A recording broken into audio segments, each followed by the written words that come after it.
The content of this podcast is intended for informational and entertainment purposes only. We are not licensed therapists, counselors, or mental health professionals. And while we aim to provide insightful and helpful discussions, our views and advice are based on personal experiences and general knowledge, not professional expertise. If you are seeking professional mental health support, which we totally support, we encourage you to consult a qualified therapist or counselor. Welcome back to Lattes with Lucy, a special bonus series of the Royals of Malibu. And always a reminder, everybody, that you can write or upload your questions at emeraldaudio.co/lattes with Lucy for a chance to be featured on this very show that we are doing at this very moment. Or, as always, you can always check us out at the Royals of Malibu on Insta. Send us a GM if that's more your style. All right. We are not alone in this room, Emma. This virtual room. In this virtual space. And I am so happy about that. We have a very special guest I am also today. thrilled. Very special guest. I am someone that sometimes feels like I have no direction, and you know what helps? A director. Without further ado, Matt Sav, everybody! Woo! Wow. Hello. I'm so excited to be here. Also excited to get to hang out with you all as friends, we were saying, just chat. We're always working so hard, so I'm just really excited to get to have this time with you all. So fun game I want to play is I'm gonna say a Royals character. Okay. And I want you all to tell me where you think they're gonna go to school. Oh, I love this. Oh, Okay. done. Okay. Let's do it. Starting with, we're gonna start with the easy Okay. one. Reed. I mean, theoretically Dartmouth. Princeton, right? I was gonna say I think he's gonna make it to Princeton. I mean, they're recruiting him. I feel like it might happen. We don't know yet. Hasn't been written, Yeah. but I mean, because of the script, Princeton, but he seems like a Dartmouth kind of Ivy League guy. that's true. I don't know what Yeah, it yeah, is yeah. about him, but Princeton, Yeah. Dartmouth. Really? Okay, what about let's say Val? UC Oberlin. Berkeley. Oh, well, that's where Tam went. I think Oberlin, because she's like artsy and like would want to get the fuck out of the West Coast, Yeah. and would be with just like all the cool artsy kids. For that reason, I was gonna say I think NYU. I could see. her, like, I could being see her like, NYU. Screw the West Absolutely, Coast. I could see her Definitely. NYU. Okay, what about Easton? Naval Academy. Oh wow. I mean, that's where Callum would want him to go, but I feel like he'd thrive at I went to UVA. It was a big state school. I feel like Easton would thrive there. Also, that's where I met the actor who plays That's Easton. true, Nick. Went there. We knew each other in college. We sang together in a cappella. I love Though that. I did not audition him. He auditioned separately, and the rest of the team loved him. But that was a long-standing connection. So maybe that's why I see Easton at a big state school. I don't know now. I feel like he'd do Stanford, where they have really great sports, but he could still feel like kind of away from it all, but still Yeah. kind of close by. Where Stanford's like the big state school of the Ivies. It has that sort Yeah, of yeah, like yeah. you can do it all Yeah. vibe, you know. like he very needs to party well-rounded. hard, but I think he actually likes California. Mm, mhm. I think. Can I justify my Naval Academy answer for a second? Yeah, go ahead. I can't believe I that. think Easton. Okay, Callum. No, I think Easton needs to be sober, and I think Easton has a lot of potential. And if he focused all of his energy on something like that, he would be really Yeah. great at it. I feel like if he That's went a to good a party school, like it could be very bad for him. So mature of you to say. So, is that realistic answer? Maybe not, but that's that is. Yeah. I don't know. That's where my head's at. Oh, that's a great answer. Okay, let's go over to, we'll do two more. Savannah. Vanderbilt. Yale. Vanderbilt. She is going. Vanderbilt feels so right. She or is- like Wake Forest. Or Yeah, like she's SMU. going somewhere that's like really a little bit like preppy and like school pride, Yes. but like smart, and like they're all like journalists and like Yeah, type A. Yeah. Yeah. Going Vanderbilt. places, yeah. Yale makes total sense too. Okay, last one. Emma, who do you think? I was is going to gonna- say SMU. Why did we all gravitate towards like southeastern schools for Savannah? Do we think she kind of want to escape the West Coast?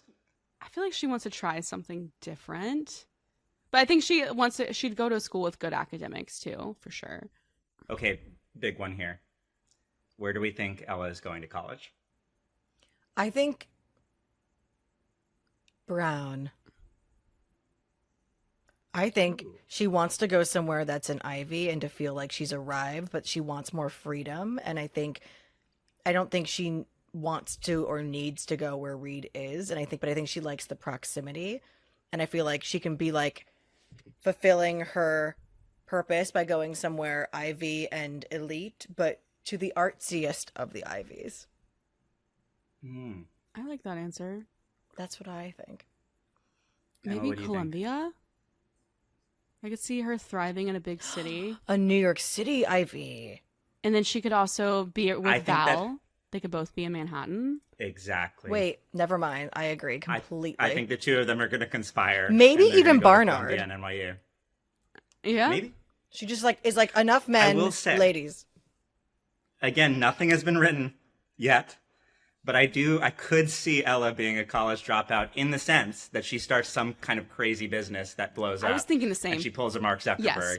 and builds some kind of business I mean, empire. she's been working so hard ever since she was, 15, 16 years old?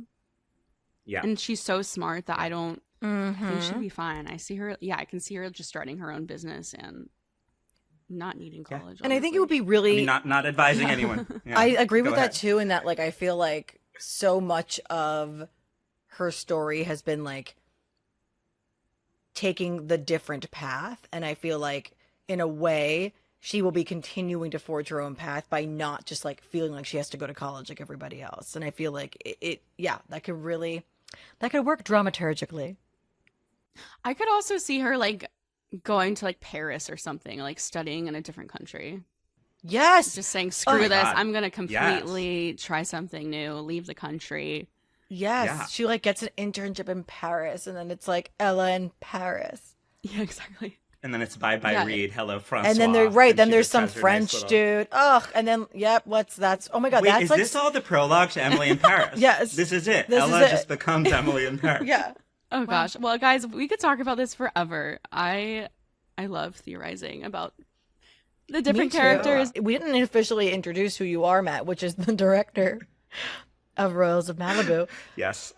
Can I have spent hundreds, Yes. if not thousands of hours at this point with these characters. So they're very dear to my heart.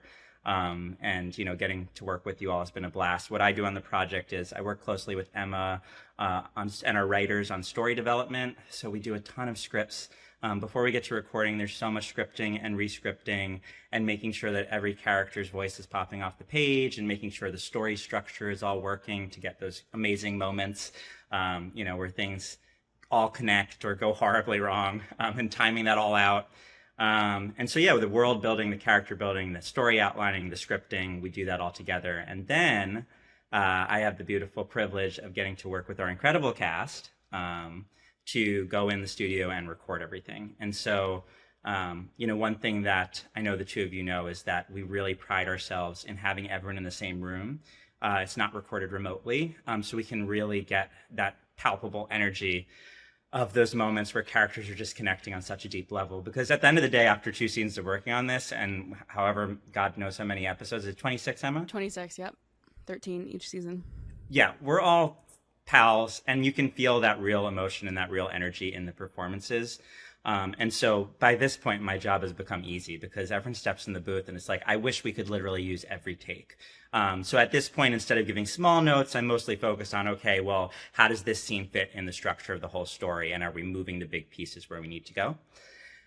And then we get to post-production, where, again, Emma and I'm working with our team to actually do the sound design, the editing of the episodes. That can take, up to 50 to 75 hours for an episode in post. And then working with Emma on reviewing that, giving feedback, and making sure that you all have an incredible experience in your ears. What was it like directing each of us? Like, did you have a different approach to the different actors? Or would you say you kind of approached us all the same?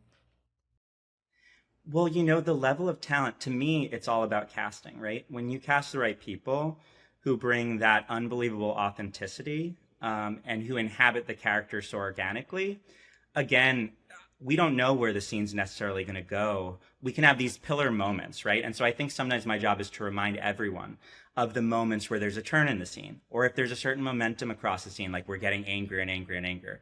But when you have the level of talent that we're working with and you cast so thoughtfully, you can hear it in the show. It's like everyone really inhabits these characters in such an organic, authentic way. And so then to me, it allows me to step back and have that more macro view. There were some people in the cast who were incredibly talented and newer to being on mic.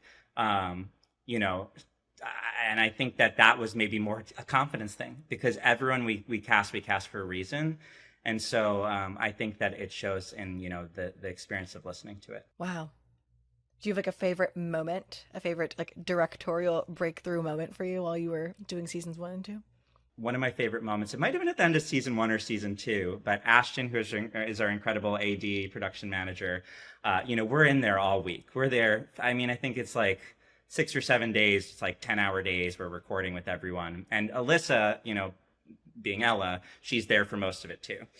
And so just takes so much energy out of everyone. I mean, even coming in, Steph, for like a 4-hour session, what that can take out of you. And I think it's totally. There was a moment at the end of one of the seasons where Ashton and I went in to record like all of the sort of bit parts that we need to capture extra voices for. Like if you hear someone, on the side having a conversation at the party or et cetera, et cetera. And so we actually let Alyssa direct us for that. And cool. It was so amazing. She's just so incredibly creative. Hey, Alyssa. And it was just such a blast turning the tables and having her direct us. And so that was just a really fun moment. I wish we had footage of that moment. I know, yeah. That's incredible. What about you? What were give me both of your favorite moments of recording. Oh my God. I mean, I was definitely one of those people that had a very like compact process. Like I was always there for like one day only, which was like so precious, but like bittersweet. It was like, wait, like want to be for longer. But I think actually having everything all at once provided for like a lot of continuity and like more of like an arc in the performance. But I mean, season 1, I mean, meeting Alyssa and have it be so just like, oh, duh, was really great. And then I feel like coming back for season 2 was so fun. And Burgundy, shout out to Burgundy, like just there was such a new energy in the room. And I have like a brief stint where I would play her assistant. Haha, spoiler alert to what question we were asking. I was like, what part? And here's the answer. I play her assistant at one point. And so it was really fun to just like explore new dynamics with the cast in season 2. But I think, I think what was really cool was that Lucy is the character that like Lucy's Lucy. But I actually feel like in a weird way, there were some really dramatic moments in season 2 with Ella, with Margaret, which was really moving. And like, I feel like the room like shifted in that moment. And we had like a really honest, I remember it was like palpable. I remember so well, you just being like, yep, great. Moving on.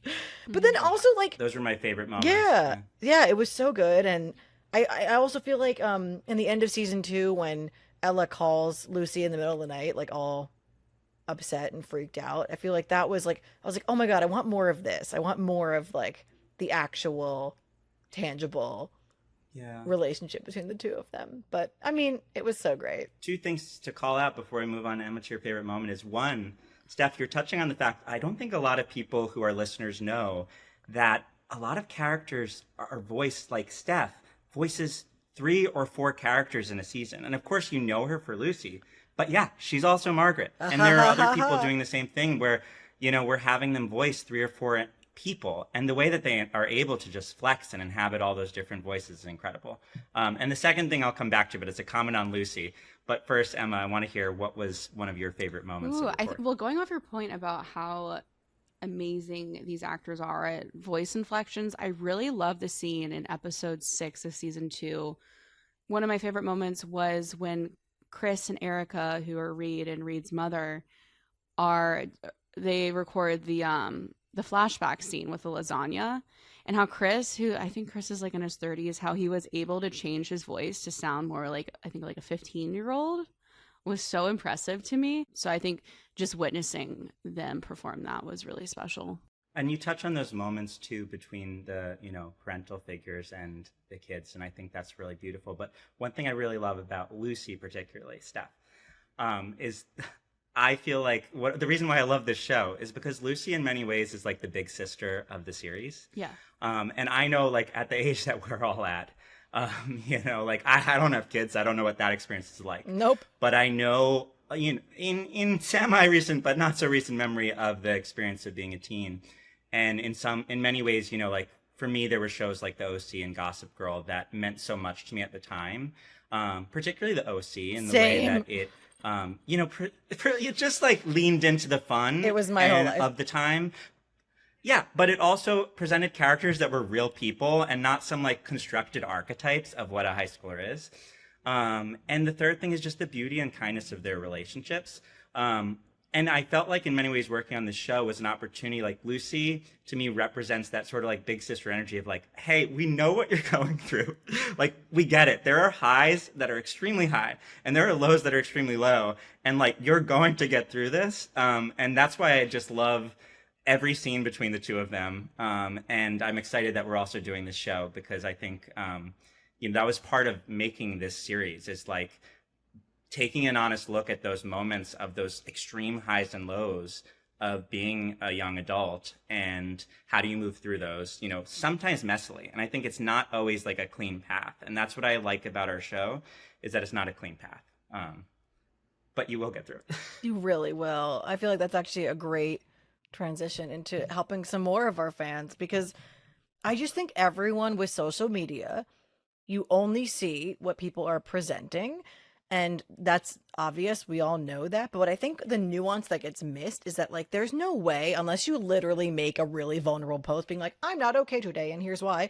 There's no way to really capture the, like, painful inner life that we all, like, completely share, unless you choose to share an insight into that on social media, which is like your prerogative. Like even people posting about a vacation, for instance, it's like, yeah, it is great. It is beautiful. You're having a good time, but maybe you're really stressed out about something else the whole time. Or maybe you're having a fight like 3 seconds before that. It's like, there's an inability sometimes to see and take in the nuance that we all experience on the daily basis. And that's what I love about Royals and like shows like this one. If we can just like peel the curtains back on all of it, just so everyone just realizes like, oh, like everyone's feeling like so anxious or depressed or stressed or unsure or angry or completely numb. It's like we all feel everything. We don't all just feel like contentment and joy and like gratitude all the time, Except for Savannah in like those 2 episodes. Except for Savannah in those 2 episodes. All right, guys, let's move on to our first question of the day. This one is anonymous, but she's from Texas, and it's a bit of a longer one, so stay with me. I'm a 17-year-old female, and I am stuck in a situationship, and it's not the kind where I want to advance in the relationship. It's the kind where I would like to get away from it. I met this guy after I got out of a relationship, and he is the golden retriever kind of guy, but not in the good way. He's too nice, and not my type whatsoever, but I still gave him a chance because he was pushing it. He started to tell his friends that I was his girlfriend and marriage material, and the news in my small town spread like fire. One thing about me is I hate people in my business when they shouldn't be there. He started to talk to my sister about things that I like and asking her for advice when he should come to me about those things. He also decided that it would be okay to sit down during my lunchtime and breaks when I would like to be with my friends or teachers, and he's just overall not giving me space. So I did something that I normally don't do. I ghosted him for 3 months during the summer. I got a text from him yesterday saying that he got gifts for my birthday. What do I do? I don't need or want a relationship with this guy. Oh, I have plenty of thoughts on this. Good, yeah, great. I mean, look, at the end of the day, attraction is so strange and so particular. It's like every one of us is going to be attracted to a sliver of humanity for a weird myriad of reasons that no one can explain. And that's not always going to align with other people's little windows of attraction, right? So to try and force fit, if you like someone a lot and you're trying to force fit it, or they like you and they're trying to force fit it, it's got to be a two-way connection.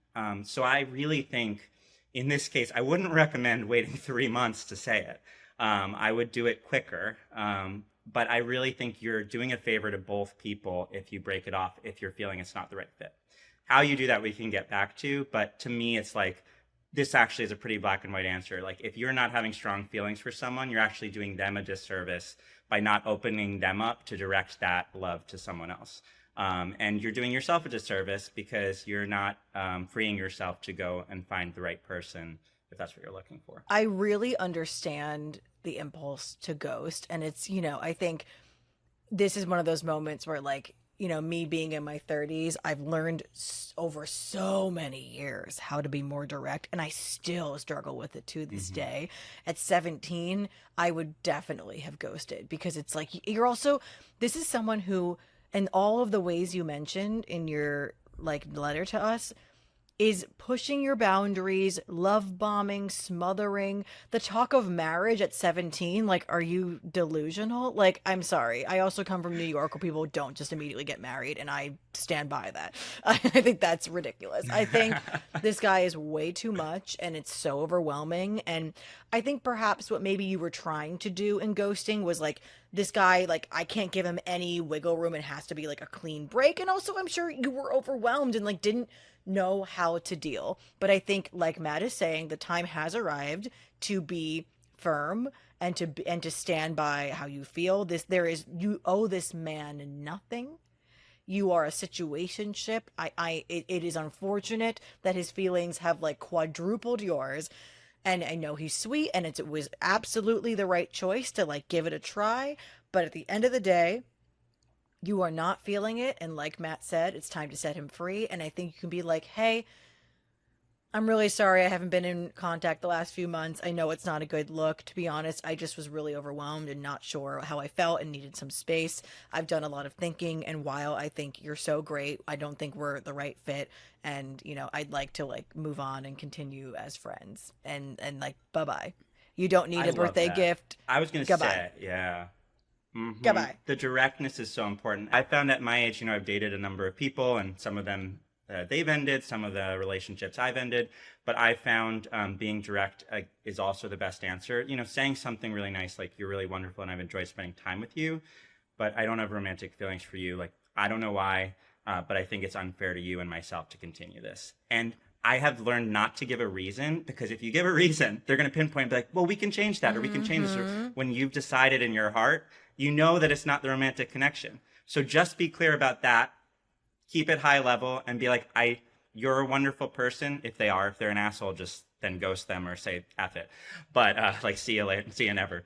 Thank you, next. But if they are not, an asshole and they're a nice person, like in this case, just saying, hey, look, I don't know why, but for whatever reason, I don't have romantic feelings for you. I think it's unfair to both of us to keep doing this. I don't know, Emma, what do you think? Anything I say is just going to repeat what you guys said. I think it's the right thing to do, and you're doing them a favor by letting them down now so that they can recover from it quicker, instead of just, it seems like they really like you, and it's just going to make it worse and worse the more time that they think that they have some kind of relationship with you. So it's better to break it off sooner rather than later, especially if you're not interested in him. Why let it continue? And I know it's hard, And it sucks. when you're that age too. It's hard. Yeah. And being direct might seem a little bit scary, but I think as I've gotten older, I've really appreciated directness in terms of like giving other people directness and also receiving directness. And I think maybe not right away, he might not be happy about it, but I think in the future, he'll be grateful that you did that. You know what's funny too is going back to, when I was in college, I had this boyfriend who was awful. I mean, he was narcissistic. He was frankly like, he would drink way too much and be obnoxious. And for some reason, I was like so madly infatuated with him, right? And he broke up with me, and he did it in a very awful way. And it hurt me for maybe 2-3 years, if I'm being honest. Yeah. But looking back, even though he broke up with me in an awful way, he did me a favor, because he was not the right person for me, and he didn't have romantic feelings for me. So at the time, I was like, oh, devastated about it. But now, I don't know. It's like I look back and I'm like, you did the right thing for both of us, even if you did it in a terrible way. So the point is, it might be messy. It might not go as well as the scripted version that we gave you. But you're still doing the right thing for both of you, because if it's not the right connection, it's not the right connection. And God, Absolutely. the weight that you'll feel when it's a clean break and not a like ghosted break. It's such a, I mean, like I just like, I get really stressed out about all of this a lot. I am someone that like is very good at avoiding dating, and like in the name of career, just like grinding away and like prioritizing my friends and my family and myself.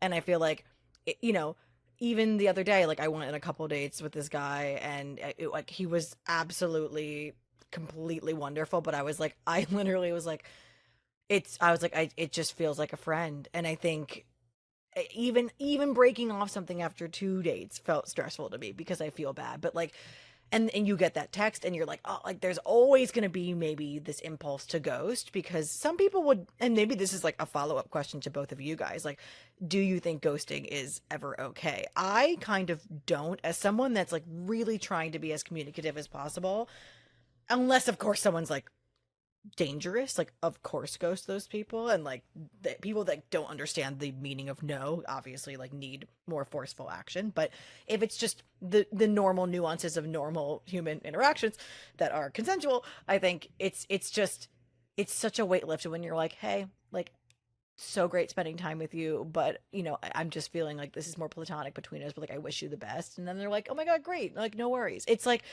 you're 17, you're so young, and you've so much more like learning and growing to do, and just know that like it's gonna feel so, you're gonna, it's like when you like are playing a video game but you have like a paper due and it like feels good but like not really, versus when you play the video game once your paper's done. It's like let yourself fully relax, let yourself fully be done, as a lifelong procrastinator.